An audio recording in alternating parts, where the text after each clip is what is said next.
Hey, welcome back to the Disney Plus Everyday Challenge, and Usher, give me back my light. Thank you so much.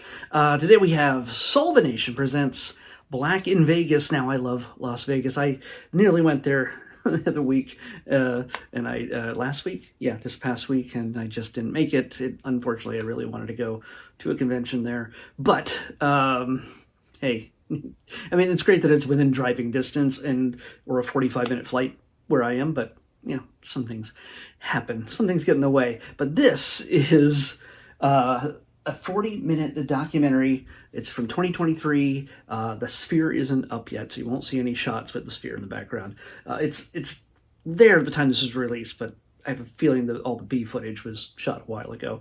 But this is talking about the history of black performers, entertainers in Las Vegas. And yeah, when you get a story, again, I'm sorry that you're getting a middle-aged white dude talking about the black experience once again. I'm gonna do my best. I'm not my first choice either. I'm sorry. So in this, we get to see the unavoidable repercussions of racism, prejudice, segregation, even in the Mississippi of the West, is what Las Vegas was called very often. Back at a time when we're still just dealing with civil rights and the Jim Crow laws and everything else. There's a lot of black performers, including Sammy Davis Jr., who was part of the Rat Pack, who would perform, could stand on stage and people would applaud him and he'd, love his show, but he couldn't stay in the same resort hotel in which he performed. He couldn't walk through the front door. And that's not like he wasn't the only one. Any black performer, it was pretty much understood, you go in through the kitchen. Oh, there's an alleyway out back. You come in that way. You're not allowed on the floor. You can't gamble. Guess what? You can't even deal. You can't be seen out front. This is white people gambling only.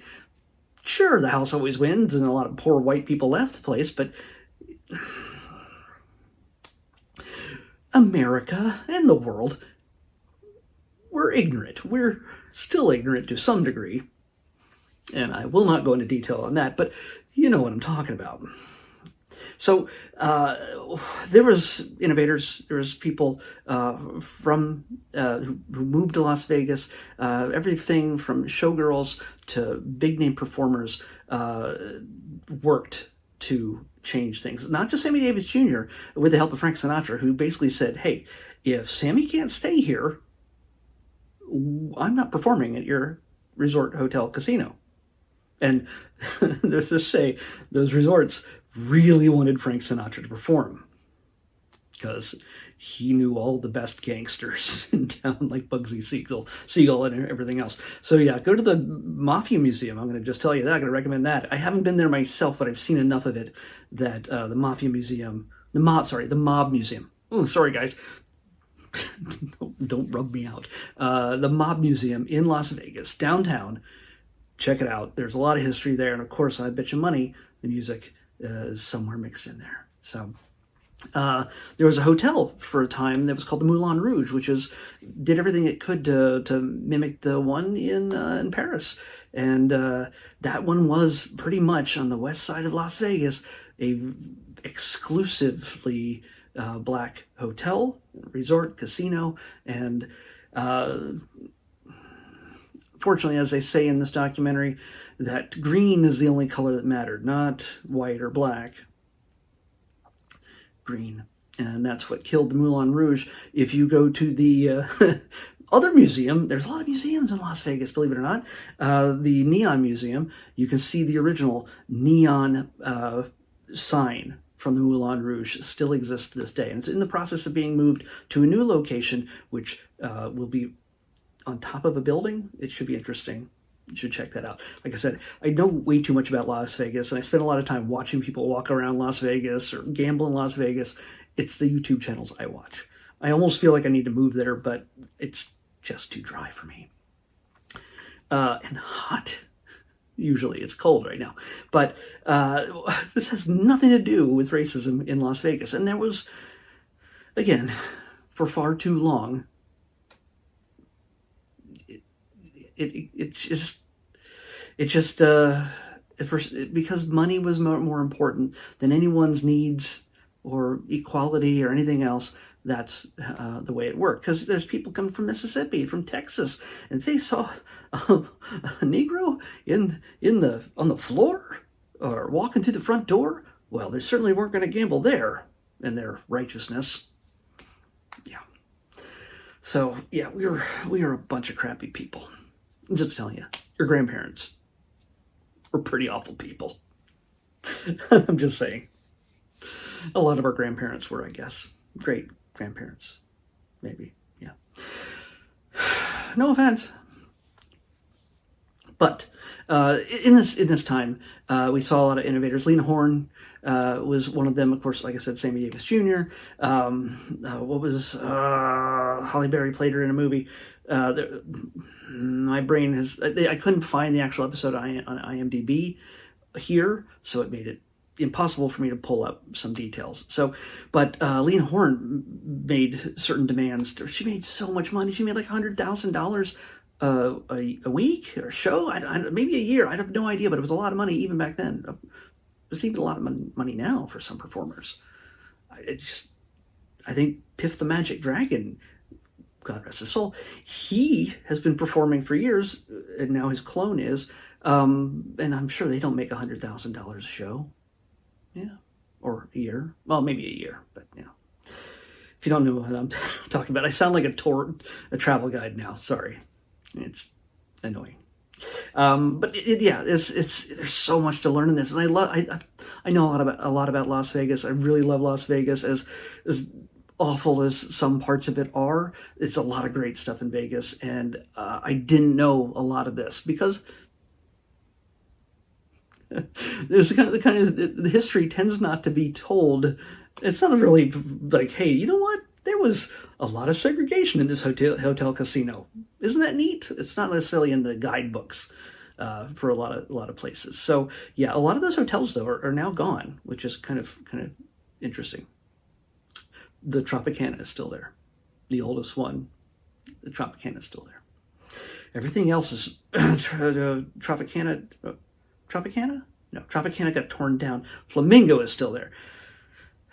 Yeah, I sound like I have no idea what I'm talking about. The Tropicana just got torn down. The Flamingo is still there. That is the oldest one on the Strip right now, I believe.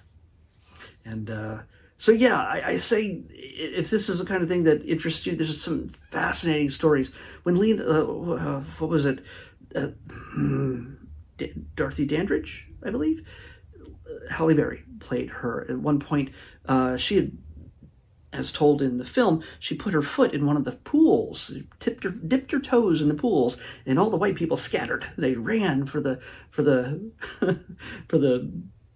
cabanas or whatever, and they drained the pool because a black woman put her foot in the pool.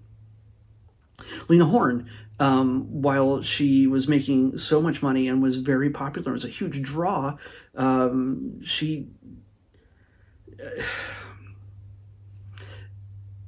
they let her stay in the hotel at one point, but when she left the room, they burned all her sheets.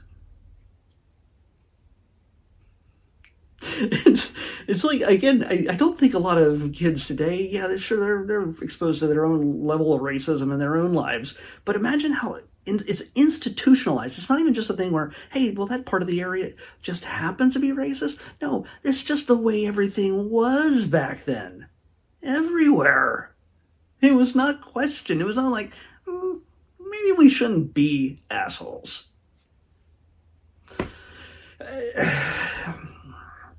But people thought, and it's not just musicians and singers and everything else, comedians, Red Fox and Richard Pryor and George Wallace more recently has spent so many years there.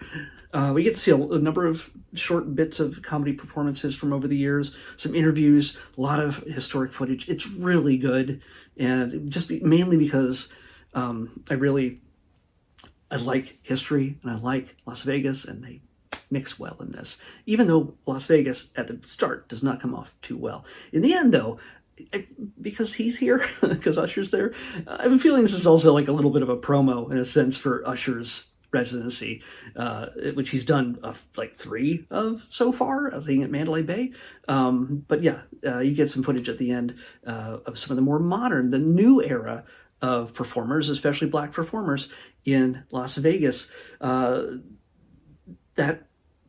segregation does not, or at least not openly, doesn't exist anymore.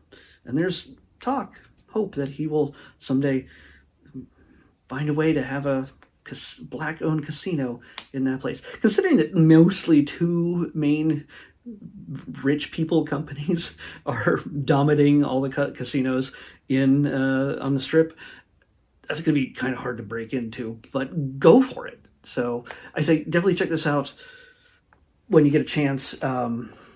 Don't let it pass by, especially if you love Las Vegas and if you love history. This is perfect. And you love music too, and comedy. So definitely worth checking out. And now I lost my thing. It reset itself again because I was charging it. 237. This, I believe, puts us in the thes, where it's a bunch of things that start with the word the. And this is now also reset. Why are you doing this to me? Why? What's this? Okay. I'm going to add like another 2 minutes to the video. 237 is the number. 237. Oh my gosh, we got a not documentary. I don't know what this is, surprisingly. It's a movie, so we're going to be watching The Last Song. Gosh, I hope I get to be the middle-aged white guy who explains the black experience to you for the 3rd time this week.